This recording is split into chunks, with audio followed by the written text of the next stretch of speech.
Hello, my MEC English service friends. We are going to be continuing our adventure through Bible Gems of Encouragement for one more digital week. Hope to be back in person next week. Sorry about the little delay with this old snafu. But I'm excited to dive into today's text with you guys. In the last couple of weeks, we've gone through some real gems. Romans 8:28. We know that in all things, God works for the good of those who love him, who have been called according to his purpose. And Philippians 4:13, I can do all things through Christ who gives me strength. And these verses that are really easy to just end up on a Precious Moments doll or on a Hobby Lobby poster really have some depth and beauty to them when we looked at those gems. And Proverbs 3:5-6, trust in the Lord with all your heart and lean not on your own understanding. In all your ways acknowledge him and he shall direct your paths.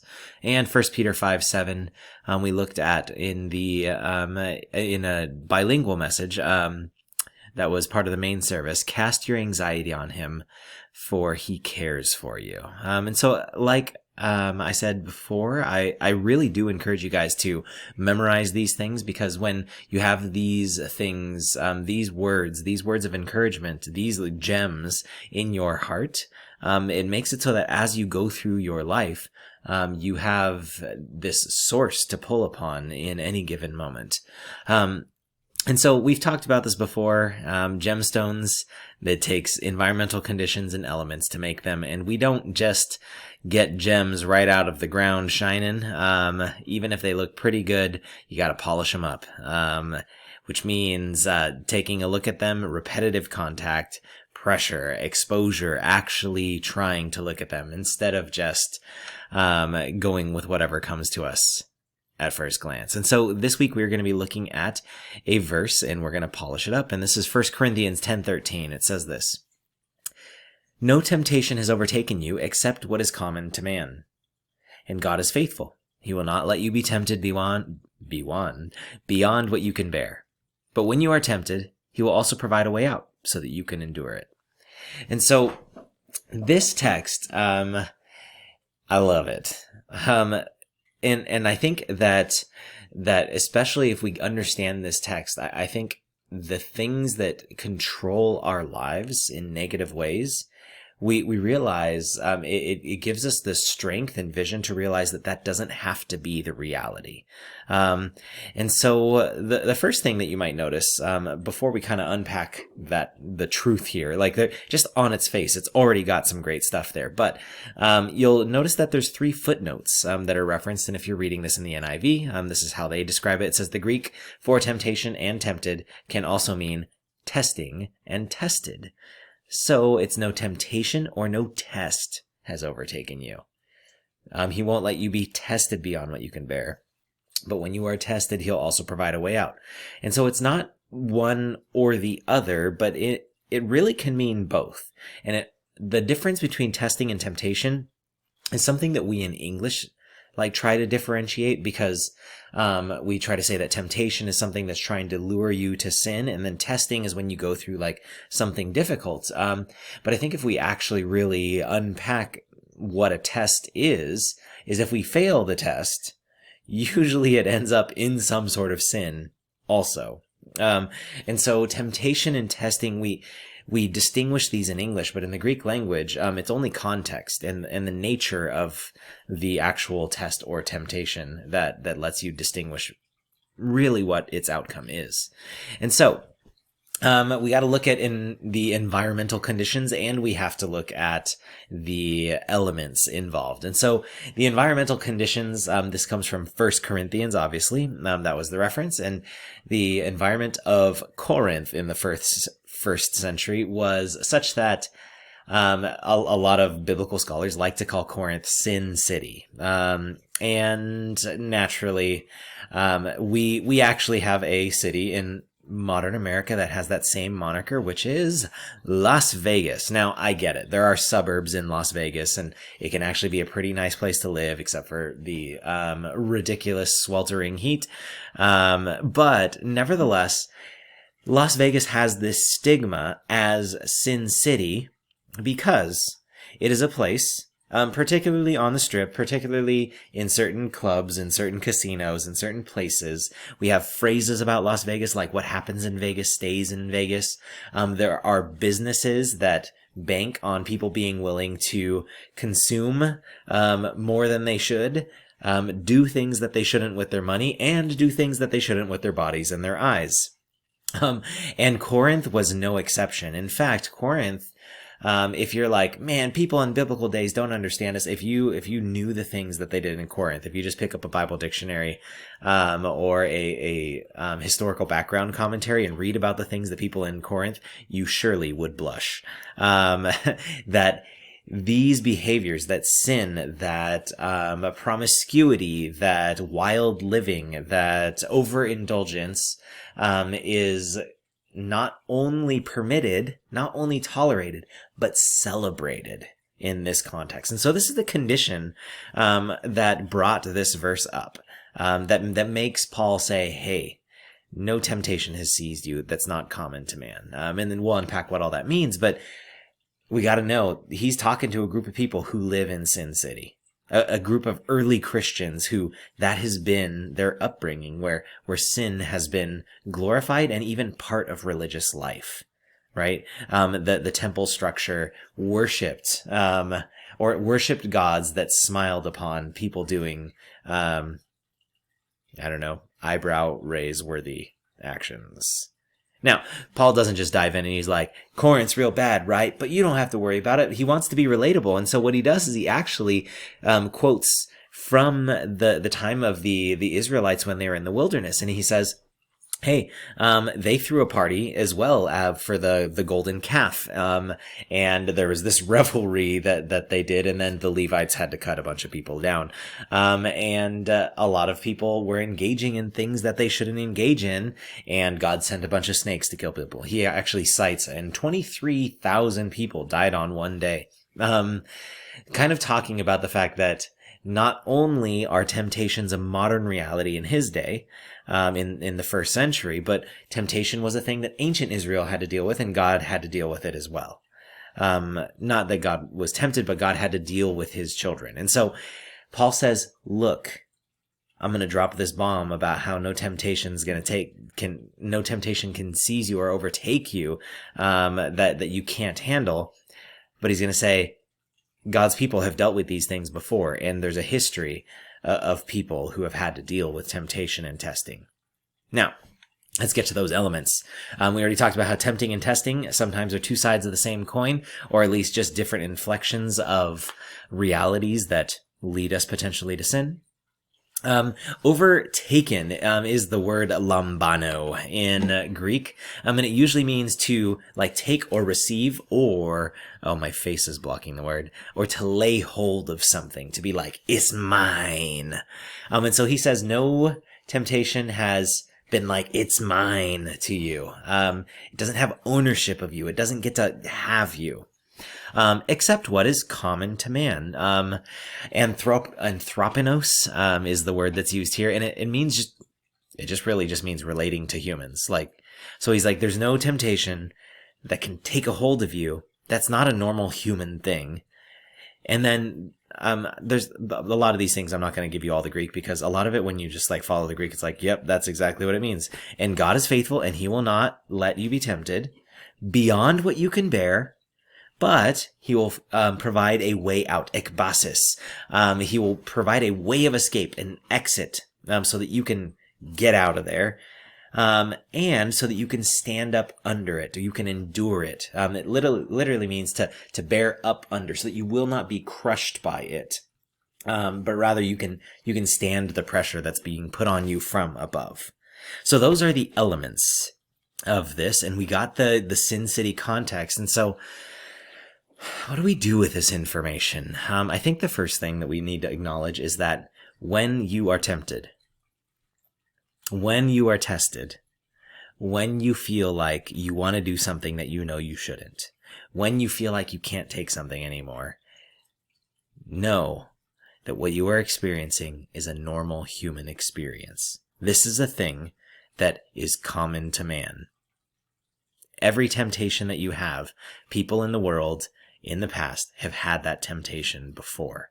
No matter how wild you think your temptation is, there's no temptation that can take a hold of you that is not common to man, right? Humans have gone through this forever. This is why we talk about that proverbial kid wanting to reach his hand or her hand into the cookie jar when they shouldn't. This is a thing that from an early age we identify in our human experience, that there are things that we ought not to do, or things that are really difficult for us, that we are really pressured to be crushed by that pressure and want to do the thing we ought not to do.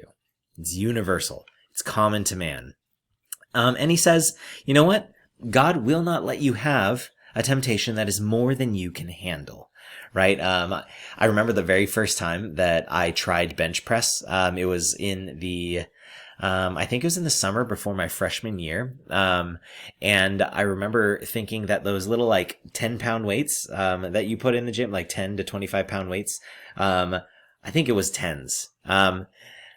It might have been 25s. Anyway. But I remember putting those 25s on and being like, that's not very much weight. But I had never bench pressed before. And push-ups are hard. So who likes to do those? And so I remember my very first time trying and dropping it on my chest and being like, uh-oh, I cannot bear up under this. This is more than I can handle. And then they had to help me lift it off my chest. And then I realized that I needed to start with the bar. And that was a pretty humiliating experience in my life. But we've grown past it.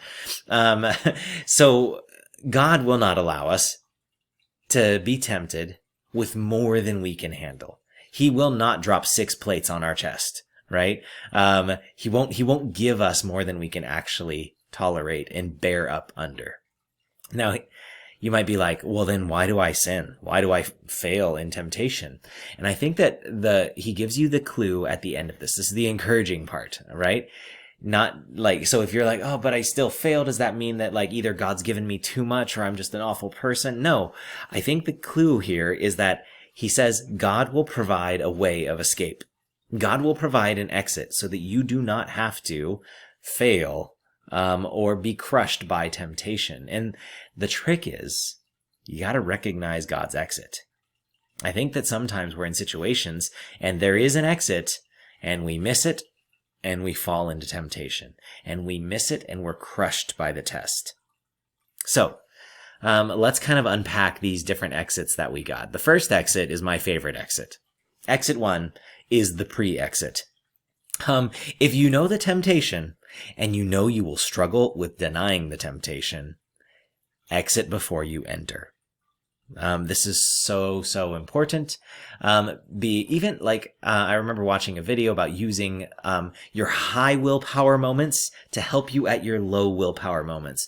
So if we're talking about positive stuff, it was saying about creating good habits. So if you know that you don't like getting up to go run in the morning, but in the evening you have high willpower, so set out your running shoes, set out your running clothes, set your alarm clock early, do all of the things that can trick you so that in your low willpower moment in the morning, it's all ready for you, right? So that you can succeed. And so the same works with temptation. I think God sometimes provides the way of escape. God provides the exit before we get into the scenario.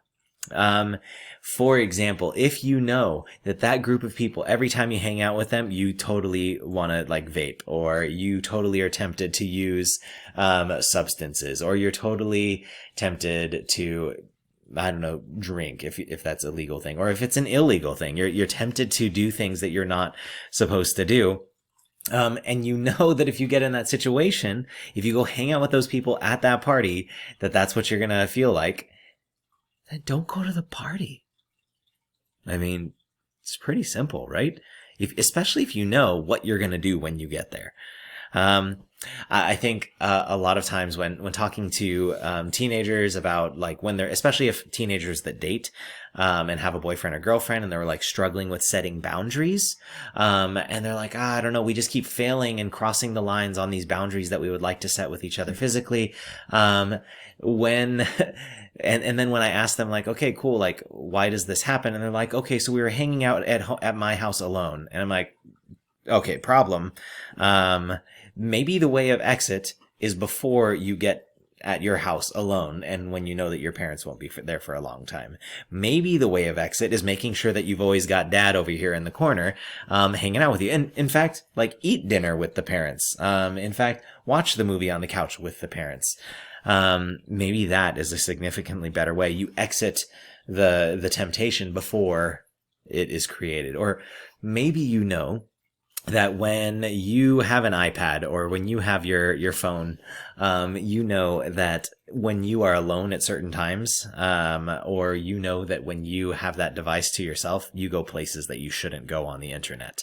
And you watch things and you look at things and you do things that you know you ought not to do on a device. Well, if that's the case, know those places and don't bring your device there. Or maybe it means, like taking it a step further, maybe it means saying, hey mom, hey dad, let's make a deal that every day you look through my history. Or why don't we install this app that helps you like know what's going on my device? Or hey, can you ask me on a regular basis what I've been doing on my device? That might be scary to do such a thing. But if you actually want to be able to stand up under the temptation, then you do what it takes, right? And you find the exit before you get in the situation, right? You put your phone to bed outside of your room. You don't take your device to the bathroom. I don't know, wherever you hide and do weird things. Okay, let's move on. Exit number 2. Okay, let's say that you're like, okay, I'm going to go into the situation, and I don't think it's a situation I should avoid. But I know that there might be temptation there. If that's the case, have a spotter. I think that when you intentionally choose good friends who can help support you and people who can speak good things into your life in the moment, the type of people who will support you in making right decisions in the moment, then they provide a way of escape. God provides a way of escape through those friends when you have a spotter. So that way, the only reason I was able to lift that measly 85 pounds or whatever it was off my chest was because I had someone there, because my coach said, you need to have a spotter. And I had someone there to lift the bar off my chest. I believe it was Josh Ferris. Wonder how that guy's doing. Anyway, exit 2, have a spotter. So, plan 1, know the situation, plan a way of escape beforehand. God provides that to you by giving you a brain.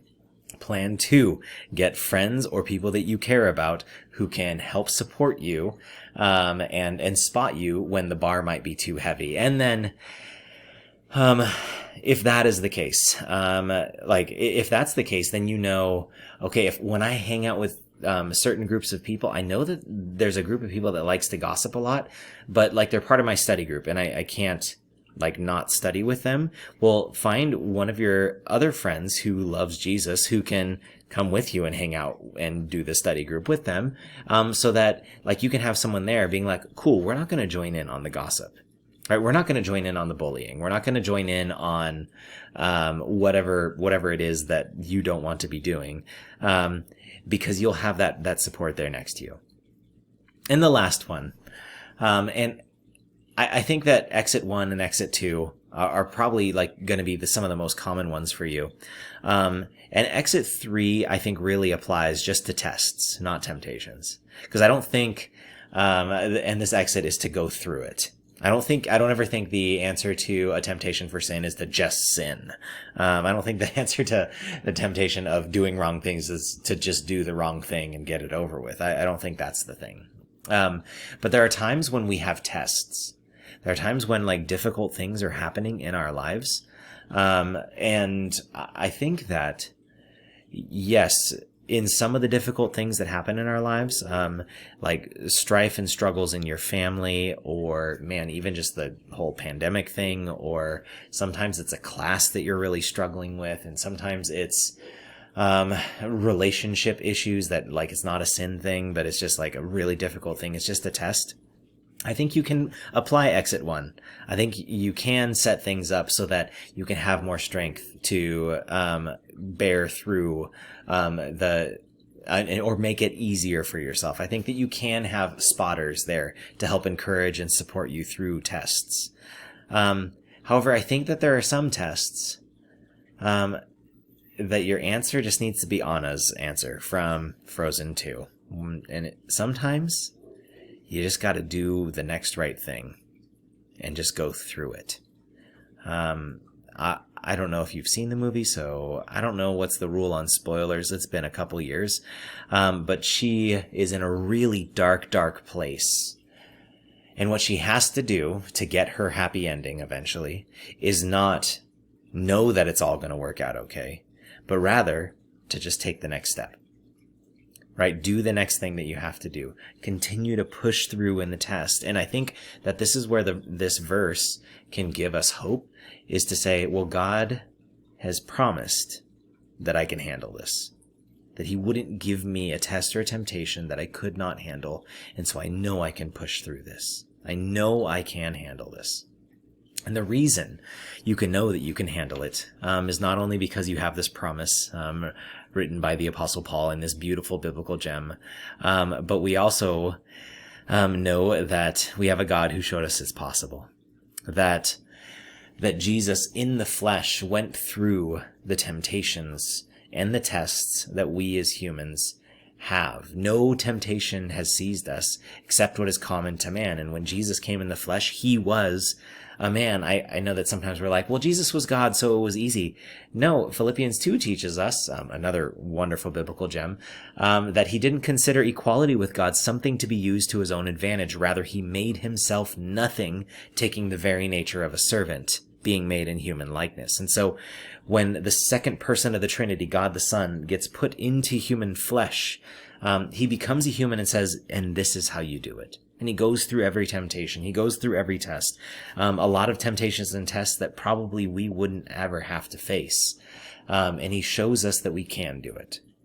And the beautiful thing is he doesn't just show us and be like, okay, now do that. But he sends the Holy Spirit, right? He sends the Holy Spirit as our divine spotter to walk through the test with us. Right? The Holy Spirit to remind us before making that poor choice that we can exit before getting into the situation. The Holy Spirit who also fills our friends and loved ones who can be there to spot us and support us. And the Holy Spirit who, no matter how alone and dark we feel, is there with us, walking and taking the next step through the test. And so, my friends, just remember that no temptation has overtaken you. No test or temptation can seize and take hold of you except what's common to mankind. And God is faithful. He will not let you be tempted beyond what you can bear. But when you are tempted, he'll provide an exit so that you can stand up under it.